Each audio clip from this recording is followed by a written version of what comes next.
Hey, what's going on, everybody? Welcome back to the lounge where we have refreshing conversations and cereal recommendations. Today, we have a very special episode. Kacey is going to go through her specialty. Many of you don't know this, but she is a licensed natural health professional and a fitness specialist. So we are going to do a deep dive into natural health and fitness.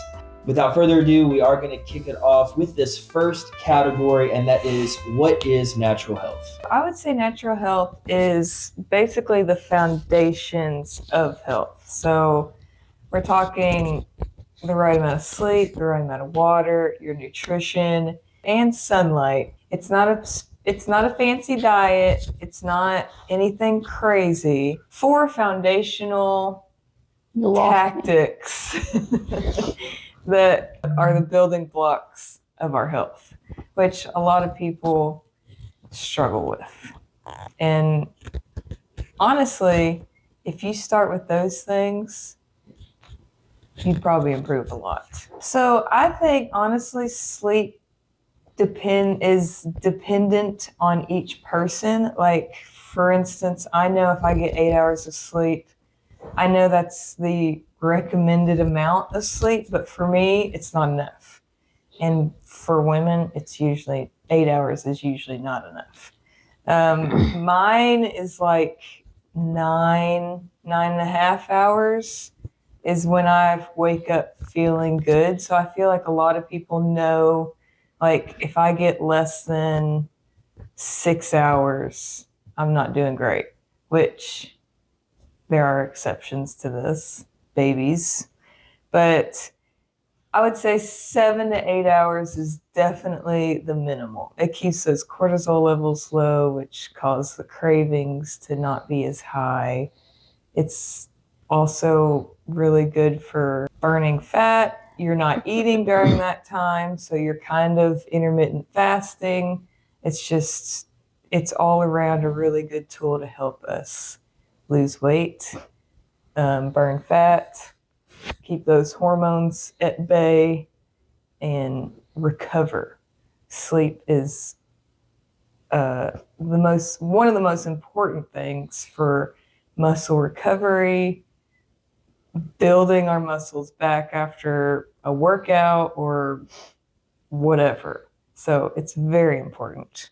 Water is definitely a foundation that not a lot of people a lot of people struggle with the water thing. And my opinion is, people are like, it has to be a certain type of water, it has to be a filtered water. It's like, you know what, as long as if you're drinking water, it could be from the toilet. It's better than Coke. You know what I mean? It's like, who cares? It's water. So water, people. I usually try to drink, might sound overkill, but a gallon. If you aim for a gallon a day. I was trying to drink 2 gallons when I was pregnant during the summer, and it was hard for me. And I'm an avid water drinker. So if you try to go for a gallon, you're going to be better than probably what you normally do. That's what I'm supposed to drink right now. Breastfeeding is supposed to be like 2 gallons of water a day. Yep. Water in, water out. If your pee is looking yellow, you need some more water. I don't think people understand, like, we're like 90% water. Like, our bodies have to have water to survive. Like, it is essential for our health. So it's very important, very, very important. I don't care. I don't think it matters when you drink it. People are like, drink it first thing in the morning on an empty stomach. It's like, you don't have to have all those rules. Just drink water. That's, it's like, it helps keep you full, keeps you hydrated. It's real annoying when you gotta pee. Literally every 5 minutes. It really is, but it'll keep you healthy. Good diet. Like, you're making sure you're getting your fats, your carbs, your proteins. People are like, carbs are of the devil. They're not. They're the body's main source of energy. You can choose the right carbs, like resistant starches are a really good source of carbs. Sweet potatoes, rice. It's really sugars are really the most people's main culprit to their fat. It's protein isn't making people fat. Fats aren't really making people fat. It's mostly the sugars. A lot of people don't know, but carbs have 4 calories per gram and fats have 9 calories per gram. Keto is a very big thing, and I was talking to Liv about this yesterday. I think keto's fine. It's great. It's a method of losing weight. I don't think it's a long-term lifestyle because, like I said, carbs are definitely not the enemy. If you're trying to increase your protein, increase your healthy fats, and lower your carbs, lower your sugar. Did y'all know that you subtract the fiber from the carbs, and that's how many net carbs you have? So, like, say something is 20 grams of carbs, but it has 15 grams of fiber, it's only 5 carbs. It's 5 net carbs. So that's why fiber is really good to cut down those carbs. So that fiber is a tool to kind of help narrow down those carbs. So anyway, that's really cool. If you see something that has high fiber on it, you're really cutting down your carbs. But anyway, we're talking like, I personally am not a person that drinks my calories. So I don't have temptations with sugary drinks or anything like that. But the sugary drinks, the snacks, the candies, all that kind of stuff. I really like all the potatoes, the rices. I don't have a lot of variety. That's Vaughn and I's issue is drinks. Yeah. We're not snacky people. We don't sit and eat a bag of chips on a random Tuesday. We drink a lot.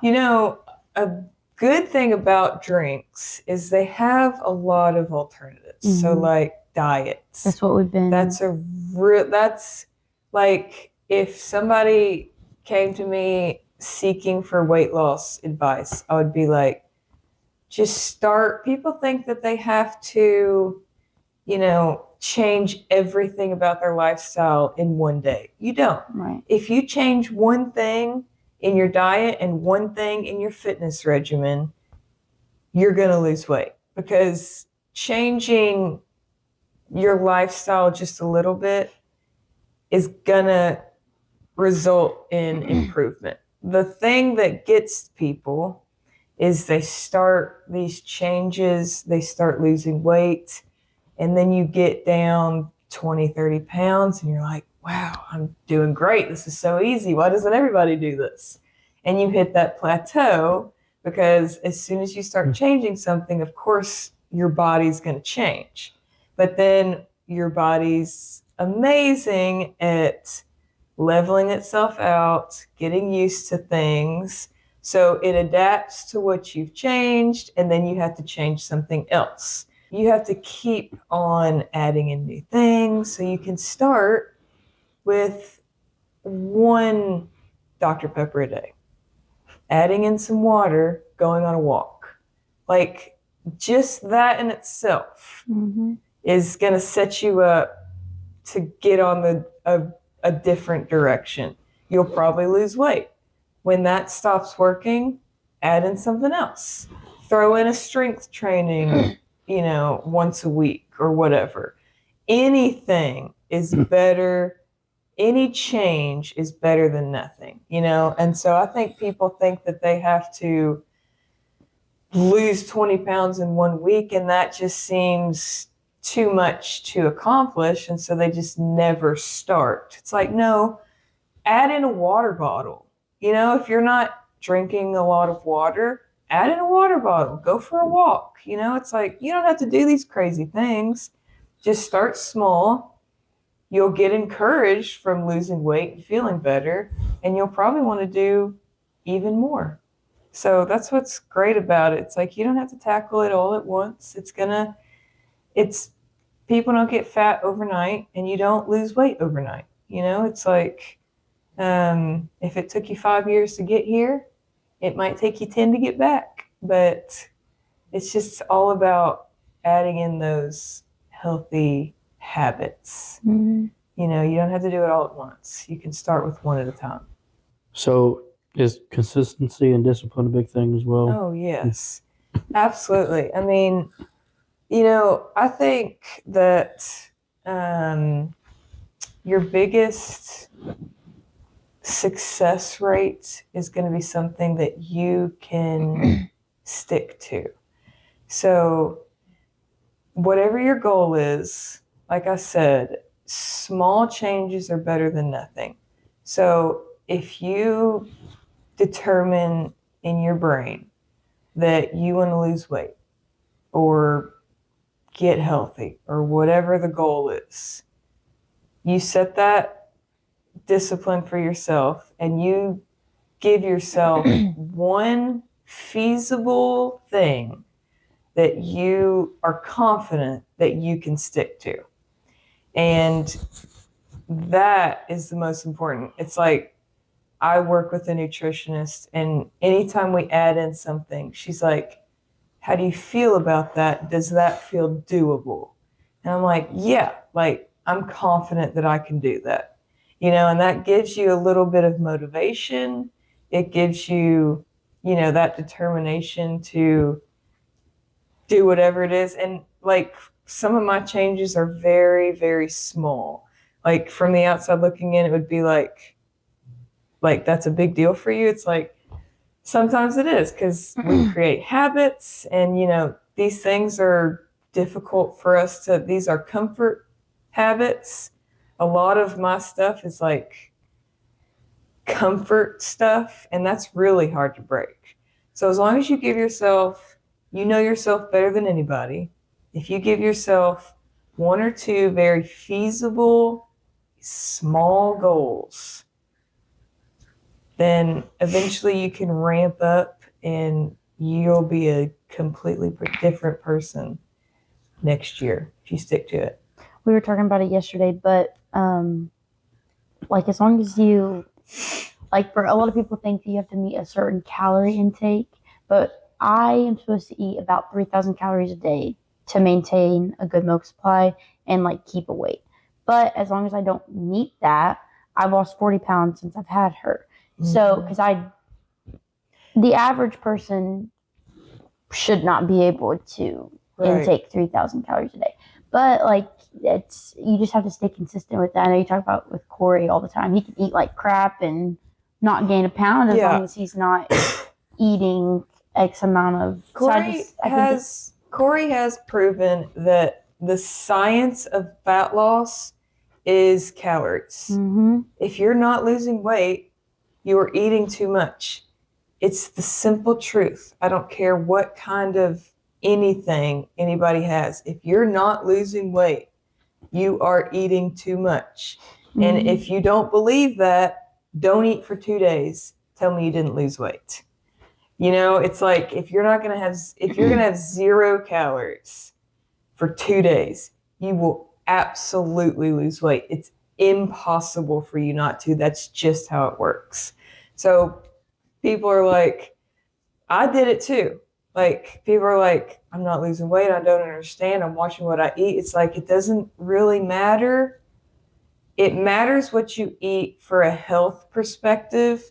But if you just want to lose weight, you could eat a burger and fries. And as long as you're under your calorie goal or your calorie baseline by at least 500 calories, it takes 3,500 calories to lose a pound.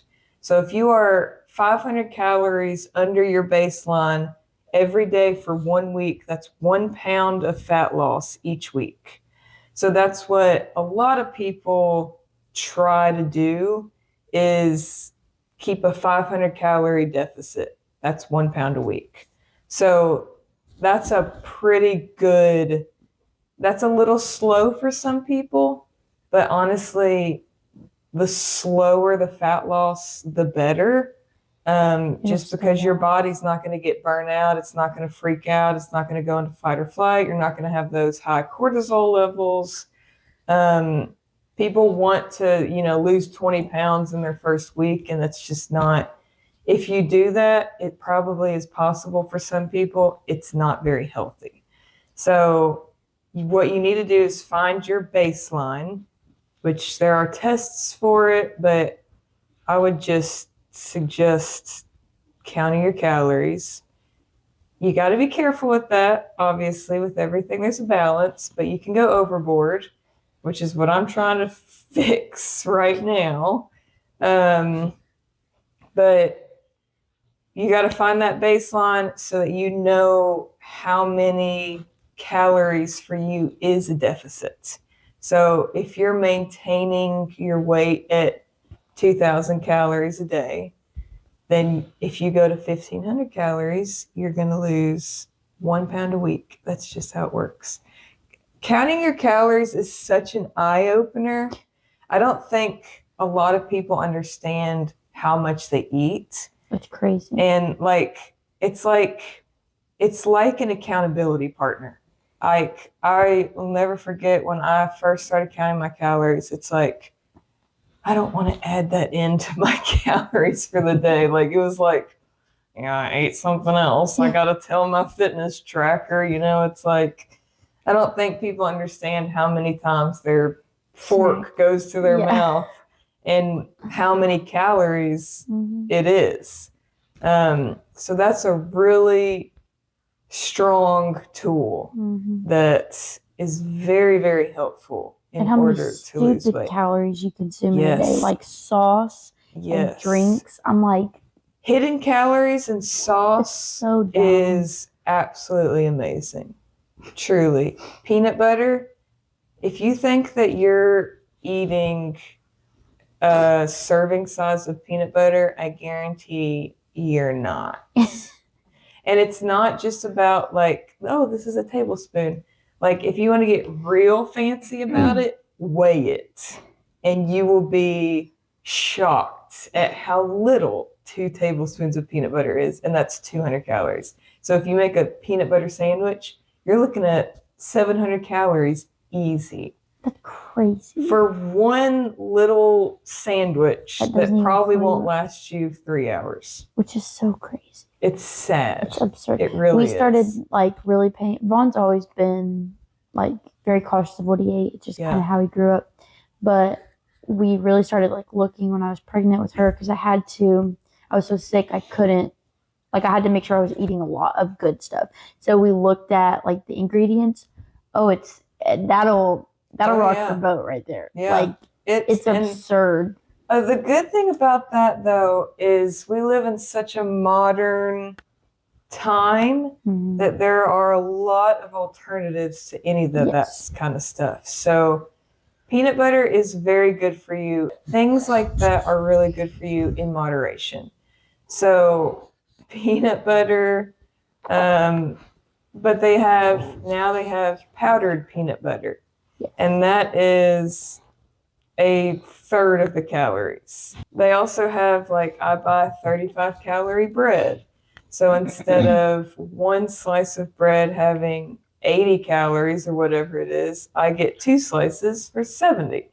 So they have a lot of alternatives, easy switches, substitutes that you can make to your diet that wouldn't leave you feeling deprived or wanting more. It might take a little bit to get used to, but at the end of the day, you're still getting your peanut butter sandwich. And I relate it to our spiritual state, do everything as unto the Lord. It's I want to use my health and my body as the Lord, and food is an idol. Food was the first sin. It's you don't think that food is going to be a part of our spiritual lives. People refuse to believe that food is spiritual, but it absolutely is. It's something that it's so tempting. That's why God calls us to fast.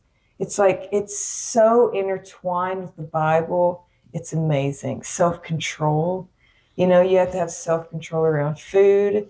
It's such a spiritual thing. So that helps me have more of a balance and more of a motivation to be healthy. When I think about it in that light, it's like, Lord, my body is a temple. You know, I need to have self-control around this. You know, I try to fast often. The Lord told us to fast often. Why did he say that? It's for our health. It's for our spiritual health. It's for our mental health. It's for all of it. When God puts that stuff in the Bible, he knows exactly what he's talking about. You know, it's like people are scared to fast because they are scared that they can't be without their food. But what does God say about that? Man does not live by bread alone. Your body also, I think it's after 36 hours of fasting, it goes into this phase. It's called autophagy or something, I think, where it starts to heal itself. Mhm. Like the cells that have been broken down for years, it's actually an amazing process. A lot of people claim that if you get diagnosed with a disease, the first thing that you should do is go on a fast, a 3-day water fast. And that allows your body to kind of take a break from digestion and work on other things that it's never been able to work on. So that would be an experiment that I would be like, if I ever got sick like that, I'd be like, let's see what fasting can do. Biblical fasting, I'll say at that. Yeah. Who knows what the Lord could do if you took a very biblical fast and applied it to your spiritual and physical body. Well, thanks guys for watching and tuning in this week. Thanks, Kacey, for your insight. Post in the comments if you have serious questions regarding health and fitness. Kacey is a licensed professional, and she will gladly walk you through and give you sound wisdom and advice for any questions that you may have. Post in the comments, like and share this. But we are going to hop over to our cereal bar, and Kacey actually has protein cereal for us to try today. So it's not going to be a blind taste test, but rather just a gut check, just a taste test to see how well we like this brand. So we'll catch you over there. Let's clap on 3. 1, 2, 3. All right, we are at the cereal bar and we have Magic Spoon. This is Kacey's special protein cereal. You can see it has 13 grams of protein, 0 sugars, and 4 net carbs per serving. $8. So not cheap, but Magic Spoon, not a sponsor. So we're going to give this a taste test. And we'll see how we like it. So here we go.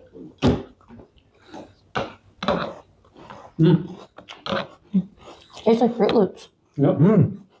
Like, imagine you're on a diet, you're hankering for some cereal.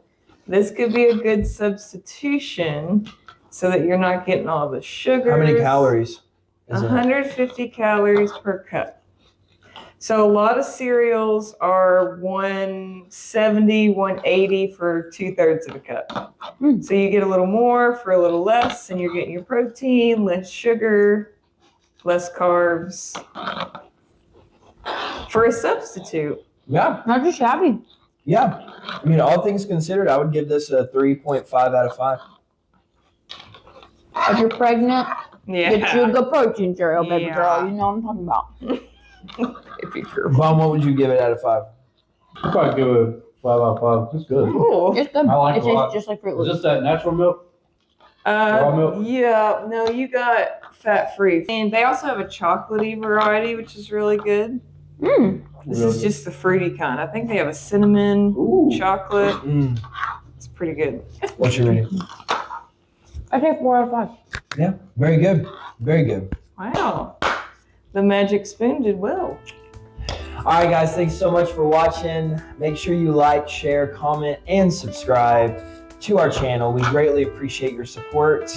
We are celebrating the end of season 2, so we will be kicking off season 3 next time with some new challenges, So you don't want to miss it. So make sure to hit that notification icon, hit that bell so you don't miss any of our future episodes. In the meantime, stay classy. Get you some healthy cereal.